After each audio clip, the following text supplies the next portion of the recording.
TNPSC students அனைவருக்கும் வணக்கம். போன வருஷம் குரூப் 4 கேட்ட ஒரு முக்கியமான கணக்கு கொஸ்டின் தான் இந்த வீடியோவில் நம்ம பார்க்க போகிறோம். அது என்ன அப்படின்னா, கயல் 5 டசன் முட்டைகள் வாங்குகிறாங்க. அதில் 45 முட்டைகள் தான் நல்ல முட்டைகள்.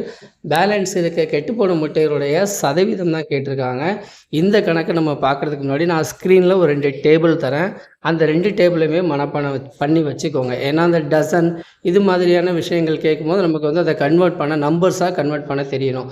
ஸோ டசன் அப்படின்னா நமக்கு நல்லாவே தெரியும் 12 தான். ஸோ இப்போ என்ன கேட்டிருக்காங்க, 5 டசன் முட்டைகள் வாங்கியிருக்காங்க. ஸோ அவங்க வாங்கின முட்டைகள் எண்ணிக்கை 5 × 12 60 முட்டைகள் வாங்கியிருக்காங்க.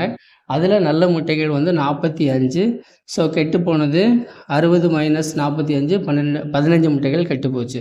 ஸோ 60 முட்டைகளுக்கு 15 முட்டைகளின் சதவீதம் என்ன அப்படிங்கிறதான் கொஸ்டினில் கேட்டிருக்காங்க. ஸோ 1 15 15 4 15 60 1 4 4 25 4 100. ஸோ 25% முட்டைகள் கெட்டு போச்சு. இந்த சம் இதோட முடியுது. இப்போ இதுக்கு முன்னாடி நான் எடுத்த இம்பார்ட்டன்ட் கொஸ்டினை நான் லிங்க்கில் கொடுக்குறேன். அதேமாதிரி நீங்கள் செக் பண்ணி பாருங்கள். அடுத்த வீடியோவில் நான் உங்களை பார்க்குறேன். தேங்க்யூ.